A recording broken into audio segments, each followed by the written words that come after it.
Você não vai querer perder essa história. Hoje, vamos conhecer a trajetória de Lola Genge, uma narrativa que mostra como as armadilhas do inimigo podem surgir nos lugares mais inesperados. No caso dela, uma delas veio disfarçada de irmandade universitária.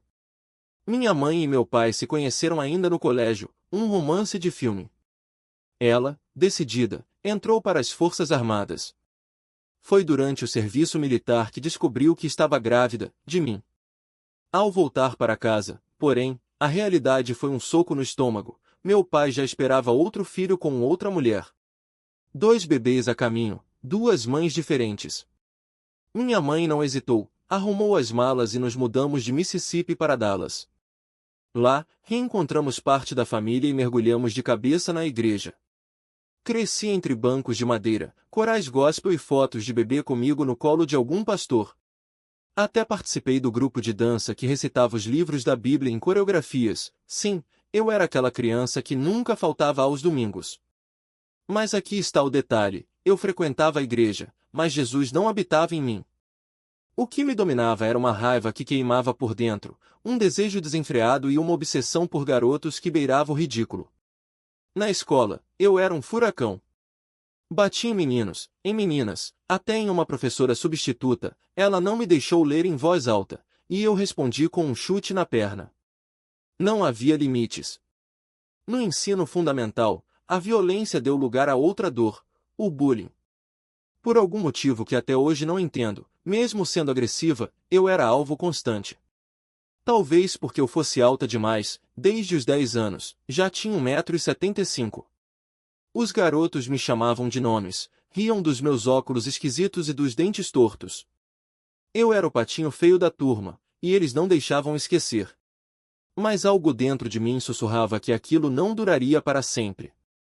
Hoje, reconheço que era o Espírito Santo me dizendo: você vai mudar. Não será sempre assim. E, de fato, no ensino médio, a transformação começou. Cuidei da pele, mudei o corte de cabelo, vesti roupas que seguiam as tendências. De repente, minha altura já não era um problema, todos eram altos como eu. E então, notei um grupo de garotas que brilhavam mais que as outras.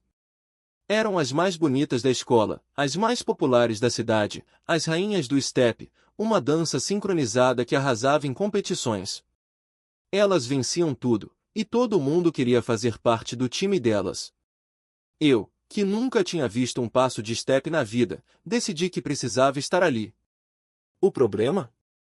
Eu não tinha a menor ideia de quem eu era. Cresci na igreja, mas não conhecia Cristo de verdade. Então, me agarrei ao que via: beleza, status, aceitação. Queria pertencer àquele grupo como se minha vida dependesse disso. As audições para o time eram rigorosas, quase como testes para um time de atletismo. Eu não sabia nada, e o resultado foi desastroso. Os jurados riram de mim. Fui reprovada. Mas aqui está a diferença: Deus colocou em mim uma determinação que não aceita derrota. Quando caio, levanto mais forte. Quando encontro um obstáculo, procuro uma solução até vencer. Então, em vez de desistir, me inscrevi como assistente do time. Minha função? Acompanhar os ensaios, cuidar da música, ficar nos bastidores. Mas enquanto elas treinavam, eu observava cada movimento, repetia cada passo em silêncio. Na próxima audição, eu já sabia o que fazer. E não é que passei? A partir daí, tudo mudou. O time me deu status, poder, uma sensação de superioridade. Éramos as garotas mais cobiçadas da cidade, invencíveis em competições. E essa mentalidade de elite? Ela me encheu de orgulho. Ninguém podia me dizer nada. Eu era intocável. Foi justamente essa confiança que abriu as portas para o mundo das irmandades. A coordenadora do nosso time de step era membro da ACA, uma das mais prestigiadas. E, sem perceber, eu estava prestes a mergulhar em um território perigoso, onde a aparência e o pertencimento se tornariam uma armadilha. Cruzei aquela linha, e de repente, tudo o que eu havia suportado parecia valer a pena. As letras bordadas no meu peito não eram apenas um símbolo, eram uma prova de que eu havia conquistado meu lugar. Eu pertencia. Finalmente, fazia parte de algo maior, algo que me definia. As pessoas me olhavam com respeito, me chamavam pelo meu nome de linha, me tratavam como se eu fosse especial. E eu era. Pelo menos, era o que eu acreditava. Mas o que ninguém me disse, ou melhor, o que eu me recusei a enxergar, era que aquelas letras não me completavam. Elas apenas preenchiam um vazio que eu nem sabia que existia. Eu troquei minha identidade em Cristo por um par de luvas brancas e um grito de guerra. Troquei a paz que excede todo entendimento por noites em claro, por hematomas que eu escondia com maquiagem, por uma sensação de pertencimento que, no fundo, nunca foi real. Por que o respeito que eu tanto buscava? Ele não vinha de mim. Vinha do medo. Do que os outros pensariam se eu não estivesse ali, se eu não fosse uma delta de verdade. E então, veio a faculdade. A vida gré não era como nos filmes. Não havia festas glamourosas todos os dias, nem um círculo de irmãs prontas para me apoiar incondicionalmente. Havia hierarquias invisíveis, cobranças intermináveis, e a pressão constante de provar que eu merecia estar ali. Eu tinha que estar presente em todos os eventos, mesmo quando meu corpo implorava por descanso. Tinha que sorrir, mesmo quando as palavras cortantes de uma irmã mais velha me faziam querer desaparecer. Tinha que fingir que tudo estava perfeito. Por que mostrar fraqueza? Isso era inaceitável. Mas o pior de tudo não eram as exigências externas. Era o que aquilo estava fazendo comigo por dentro. Eu comecei a me odiar. Não por quem eu era, mas por quem eu não era. Eu não era magro o suficiente. Não era eloquente o suficiente. Não era suficiente, ponto. E cada vez que eu olhava no espelho, via uma impostora. Uma garota que havia lutado tanto para estar ali, mas que, no fundo, sabia que nunca seria boa o bastante. Porque o padrão não era humano. Era sobre-humano. E eu? Eu era apenas eu. Foi nesse momento que o inimigo apertou o laço. Ele não precisou me arrastar para longe de Deus, eu já tinha me afastado sozinha. Ele só precisou sussurrar no meu ouvido: você nunca vai ser suficiente. Mas aqui, pelo menos, você tem um lugar. E eu acreditei. Porque, na minha cabeça, aquele era o único lugar onde eu podia ser alguém. Onde meu valor não vinha do que eu fazia, mas do que eu usava. Do que eu gritava. Do que eu representava. Mas Deus tinha outros planos. Porque mesmo quando eu me afastei, Ele nunca me deixou. E mesmo quando eu troquei sua verdade por uma mentira dourada, Ele continuou me chamando de volta. Porque, no fim das contas, aquelas letras no meu peito nunca foram minhas. Elas eram emprestadas. E o único nome que realmente importa? Esse, sim, está gravado na palma da mão dele. E eu não queria ouvir. Porque ali, naquele púlpito, não estava um homem falando, estava a verdade me encarando, nua e crua. E eu, que me achava intocável, me encolhi no banco como se as palavras dele fossem chicotes. Pecado. Ele disse isso como quem diz veneno, como quem aponta para uma ferida aberta e pergunta: você ainda não viu que isso está te matando? Eu queria rebater. Queria levantar e dizer que ele não entendia, que minha vida era diferente, que minhas escolhas eram minhas, como se o pecado tivesse rótulos exclusivos para quem usa letras gregas no peito. Mas algo dentro de mim, algo que eu vinha sufocando há anos, começou a se mexer. Era como se Deus, naquele exato momento, tivesse acendido uma lanterna no porão da minha alma e me mostrado o que eu vinha acumulando, as noites de bebedeira disfarçadas de tradição, os rituais que eu chamava de irmandade, mas que fediam a enxofre, a arrogância que eu vestia como um manto real. Tudo aquilo não era poder. Era uma corrente. E o pior? Eu sabia. No fundo, eu sabia. Porque mesmo quando eu me ajoelhava na igreja, mesmo quando levantava as mãos e cantava aleluia, meu coração estava em outro lugar. Estava nos salões de festas, nas reuniões secretas, nos olhares de aprovação dos meus irmãos e irmãs. Eu tinha trocado a adoração a Deus pela adoração a mim mesma, e o diabo, sorrateiro, tinha me deixado pensar que as duas coisas podiam coexistir. Você pode ter Jesus e o mundo, ele sussurrava. Você pode ser santa e poderosa. Você pode ser amada por todos e ainda assim ser especial. Mas Deus não divide sua glória. E ali, naquela manhã, enquanto o pastor Tony Evans desmascarava o pecado com uma clareza que me queimava, eu entendi, eu não estava me equilibrando. Eu estava me afogando. E o mais assustador era perceber que, durante todo aquele tempo, eu tinha sido a única a não ver. Minha mãe, orgulhosa, aplaudia minha conquista. Meus amigos gregos me chamavam de rainha. Até os pastores das igrejas que eu frequentava antes me parabenizavam por manter a fé, como se a fé fosse um acessório, algo que se usa aos domingos e se guarda no armário durante a semana. Mas Deus não se deixa enganar por performances. Ele não olha para o que está bordado no seu peito, mas para o que está escrito no seu coração. E o meu? Estava em frangalhos. Cheio de orgulho, de idolatria, de uma devoção distorcida que eu chamava de tradição, mas que, na verdade, era rebelião pura. Eu tinha construído um altar para mim mesmo e me ajoelhado nele todos os dias, sem perceber que, ao fazer isso, estava virando as costas para o único que poderia me salvar. E então, naquele domingo, algo mudou.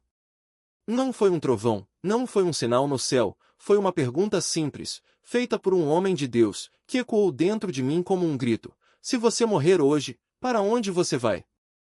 Eu não tinha resposta. Porque, no fundo, eu sabia que, apesar de todos os meus títulos, de todas as minhas conquistas, de toda a minha grandeza, eu estava perdida. E pela primeira vez em anos, eu chorei. Não por vergonha, não por medo, mas porque, naquele momento, eu vi. Vi que tinha passado anos correndo atrás de sombras, enquanto o único que podia me dar vida verdadeira estava ali, de braços abertos, esperando que eu parasse de fugir. E eu parei. Não naquele dia, não de uma vez, porque o orgulho não se rende fácil. Mas algo dentro de mim se quebrou.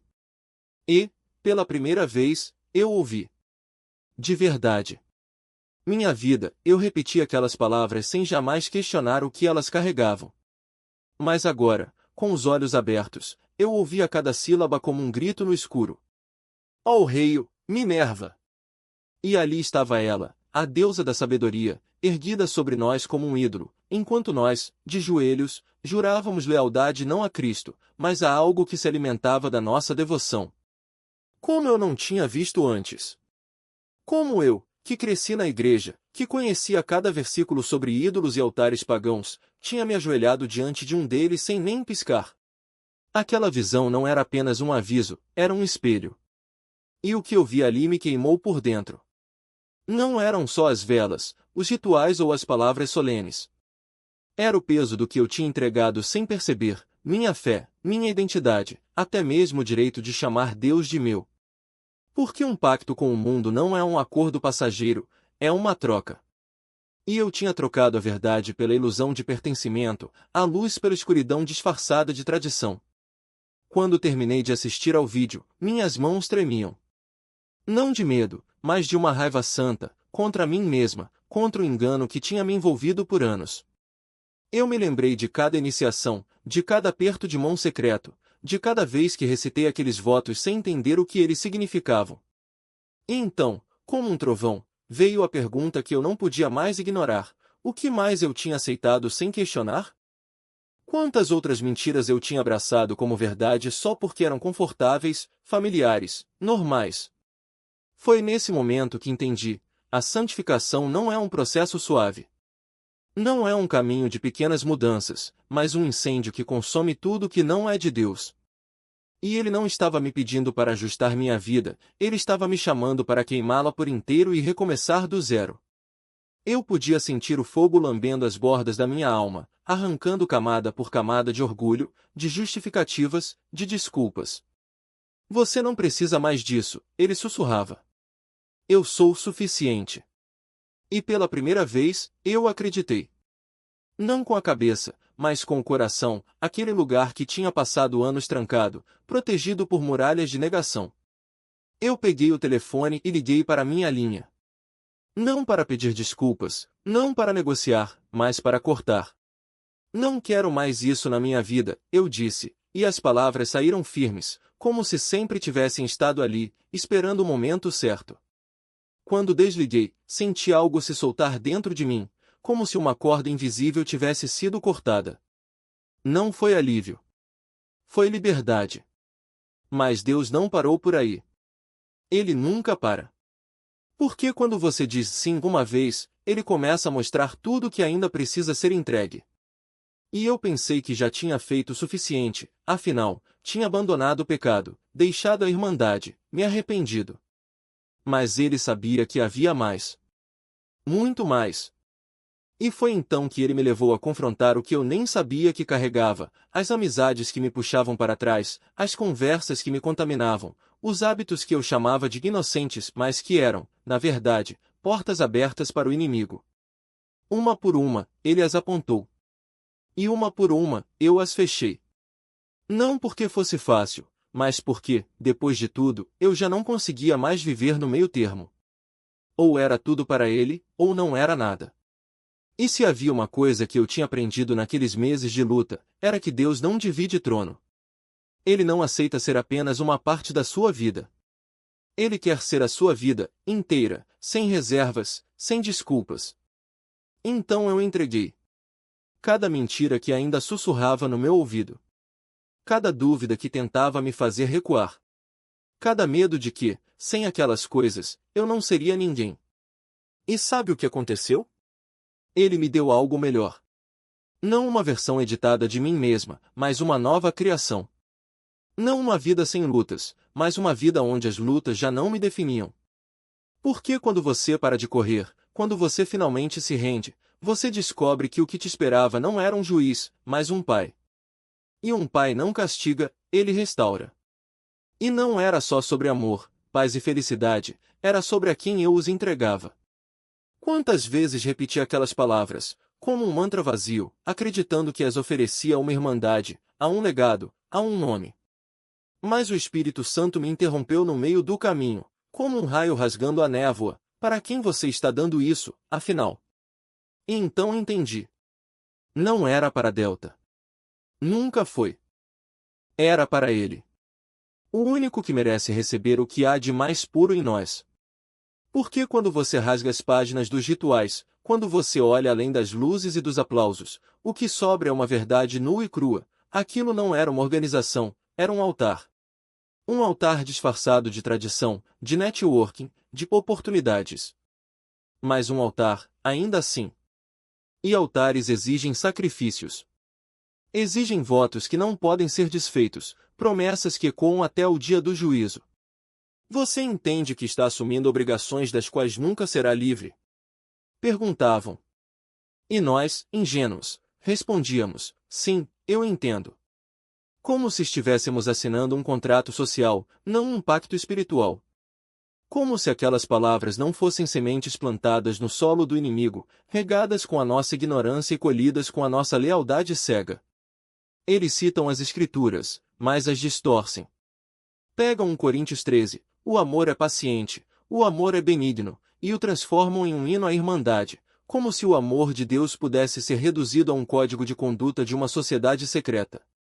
Usam símbolos, gestos, palavras que são sagradas, mas são apenas máscaras. Máscaras de uma raiz antiga, que remonta à maçonaria, a ordens que veneram o que não é de Deus. E nós, seduzidos pelo brilho, pelo status, pela ilusão de pertencimento, assinamos embaixo sem ler as letras miúdas. Sem perceber que estávamos trocando nossa liberdade por correntes douradas. O pior não é o que fizemos. O pior é o que o inimigo faz depois que saímos. Ele não nos deixa ir em paz. Ele ataca a mente, martela a culpa, sussurra que fomos tolos, que desperdiçamos anos, que somos fracos. Como você não viu? Como deixou isso acontecer? Ele repete, como se a vergonha pudesse nos definir mais do que a graça. Eu senti isso na pele. Dias de tormento, de flabaques das cerimônias, das promessas feitas no escuro. Dias em que me senti pequena, suja, enganada. Mas o Senhor não nos deixa ali. Ele envia ajuda, uma prima, um ministro de libertação, uma oração de renúncia que queima como fogo. E de repente, o que estava preso começa a se soltar. O calor toma o corpo, o suor escorre, as palavras saem como veneno sendo expelido. Não é coincidência. É libertação. E quando você finalmente se levanta, não é para se esconder. É para voltar. Voltar como uma Maria Tubman espiritual, com a mão estendida para os que ainda estão presos nas mesmas correntes que você um dia usou. Porque o inimigo conta com o silêncio. Ele conta com a vergonha. Mas Deus conta com os que tiveram a coragem de dizer, chega. E agora, com a autoridade de quem já esteve do outro lado, você pode gritar para os que ainda estão lá dentro, a saída. Há perdão. Há um pai esperando para restaurar o que foi roubado. Não é sobre condenar. É sobre resgatar. Não é sobre olhar para trás com arrependimento, mas para frente com propósito. Porque quando você se rende, não é o fim. É o começo de uma nova história, uma história escrita não por rituais, mas pela mão de Deus. Essa não é liberdade. É uma prisão disfarçada de poder. E se você está ouvindo isso agora, saiba, Deus não está pedindo que você troque uma corrente por outra. Ele está oferecendo as chaves para quebrar todas elas. Porque o que essas organizações prometem, status, aceitação, uma falsa sensação de pertencimento, não passa de um contrato assinado com o inimigo. Um contrato que exige sua alma em troca de migalhas. Olhe para os símbolos. Minerva, Atlas, Osíris, nomes que soam como herança, mas são apenas máscaras de demônios. Cada ritual, cada aperto de mão secreto, cada juramento sussurrado no escuro é um fio tecendo a mesma teia, a do reino das trevas.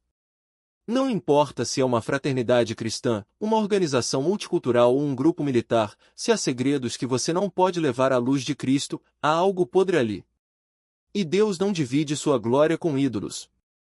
Mas aqui está a boa notícia, Ele não espera que você entenda tudo de uma vez.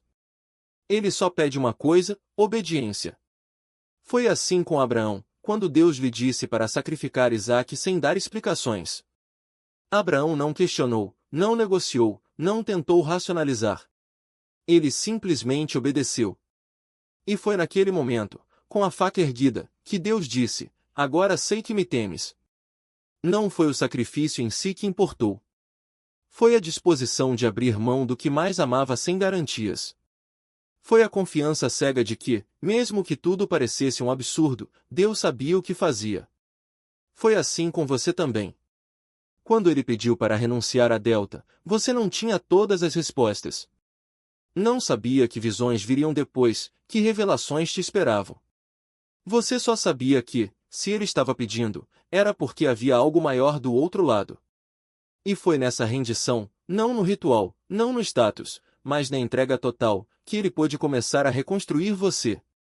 Porque Deus não trabalha com meias medidas. Ele quer o coração inteiro, não as sobras.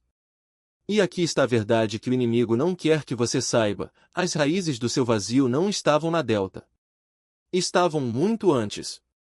Naquela menina que foi zoada por ser magra demais, na insegurança que a fez trocar de escola, na dor de não fazer parte do grupo das populares.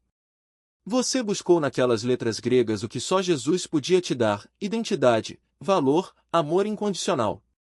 Mas o diabo é mestre em vender sonhos baratos. Ele te fez acreditar que a aprovação dos homens preencheria o buraco no seu peito, e por um tempo, até pareceu funcionar. Os caras te desejavam, as festas te celebravam, o álcool anestesiava a solidão. Mas no fundo, você sabia, aquilo não era a vida. Era um espetáculo de ilusões, onde você era ao mesmo tempo a estrela e a plateia, aplaudindo sua própria destruição. E então veio a conta.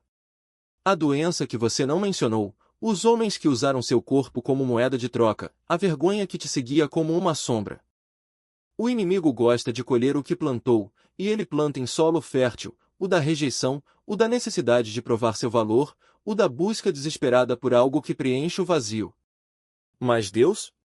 Ele não te encontrou no fundo do poço para te deixar lá. Ele te encontrou ali para te mostrar que o poço não era o seu lugar. Que a sua história não terminava com um diagnóstico, com noites de bebedeira ou com a lembrança de mãos que te tocaram sem te amar. Por que quando você ouviu aquela pregação sobre sexo, aquela que disse que o pecado sexual é uma das armas mais poderosas do inimigo, algo dentro de você estalou? Não foi condenação. Foi convite. Um convite para trocar a escravidão pela liberdade, a vergonha pela restauração, a culpa pelo perdão. E quando você disse sim, não foi o fim da sua história. Foi o começo da verdadeira. Aquela que não é escrita em códigos secretos, mas na palavra de Deus. Aquela que não depende da aprovação dos outros, mas da voz do Pai dizendo: você é minha. Foi justamente esse pecado, aquele em que eu estava profundamente enraizada, que o Senhor usou para me convencer. E eu oro para que essas palavras tenham caído em boa terra, porque o inimigo estava à espreita, pronto para roubá-las no mesmo instante. Afinal, eu vivia mergulhada em uma vida sexual sem limites, sem convicção, sem qualquer cuidado. Sou uma mulher solteira. É o meu corpo. Faço o que quero. Gosto dele, ele gosta de mim. Vamos em frente. Era assim que eu pensava, como se pureza, consagração e uma vida dedicada ao Senhor fossem conceitos distantes, inalcançáveis. Mas quando Jesus entrou no meu coração, ele não apenas tirou o sexo da minha vida, ele me chamou para algo maior. E eu disse sim. De 2014 em diante, comecei minha jornada de celibato. Não foi um processo perfeito, longe disso. 3 anos depois, eu caí. Conheci um homem, não estabeleci os limites certos, porque pureza não é apenas sobre o que você faz na cama, é sobre o que você assiste, o que você ouve, com quem você anda, como você se relaciona. Hoje, 10 anos depois, eu entendo isso. Mas naquela época, eu ainda ouvia músicas que acendiam desejos, ainda permitia que homens entrassem na minha casa, dividissem minha cama, mesmo sabendo que não deveria. Estou comprometida com Deus. Posso dormir ao lado dele sem pecar. Mas quem brinca com fogo, se queima. E eu me queimei. Achei que era forte o suficiente para resistir, mas não era. A música sensual tocou, o clima esquentou, e eu cedi. Naquela manhã, acordei com um desejo que eu pensava ter deixado para trás. O inimigo não perdeu tempo, assim que a porta se abriu, ele entrou. E eu quis repetir. E repetir. Até que algo dentro de mim gritou: não, pai. Eu caí. Isso não pode se tornar um padrão. Foi então que clamei ao Senhor, e ele tirou aquele desejo de mim. Não voltei a pecar com aquele homem. Levei-o embora, disse a mim mesma que era hora de mudar. E comecei a estabelecer limites reais. Não estou dizendo que foi perfeito, quase caí outras vezes. Mas hoje, há 2 anos, o Senhor me disse para parar de namorar, e eu obedeci. Não ouço mais músicas que despertam paixões carnais. Só ouço adoração. Não assisto a nada que não glorifique a Deus. Não participo de conversas que não o honram. Se a conversa desvia para fofocas ou coisas do mundo, eu me calo. Guardo minha boca, minha mente, meu coração. Porque pureza não é apenas uma escolha, é uma guerra. E eu estou lutando. E sabe o que mais? Eu vivo isso. Não é teoria, não é discurso. É realidade. E se você está nessa jornada, eu te digo, não desista. Não somos perfeitos, mas podemos nos esforçar para ser santos, assim como Ele é santo. E hoje, eu declaro sobre a sua vida, o homem que Deus está preparando para você já está sendo separado, consagrado, moldado para ser um marido segundo o coração dele. E para aqueles que ainda estão presos em padrões antigos, eu oro, que o Senhor quebre as correntes, abra os olhos e restaure a pureza que um dia foi roubada. Pai, nós te agradecemos por este testemunho. Agradecemos porque Tu és um Deus que busca o perdido, que remove o véu da ilusão e revela a verdade. Senhor, eu oro por aqueles que estão assistindo e não percebem que se afastaram de Ti, que o Espírito da verdade os convença, que a luz da Tua palavra os alcance. E para aqueles que já estão firmes, que Tu os sustentes, os protejas, os guies como o bom pastor que és. Porque Tu és fiel, Tu és santo, Tu és nosso refúgio. E agora, com todo o meu coração, eu te louvo. Eu te adoro. Porque Tu és digno, Jesus. digno de toda a minha devoção, de toda a minha entrega. E eu te amo mais do que tudo. Oh, como eu te amo! Que o teu nome seja exaltado, agora e para sempre. Amém.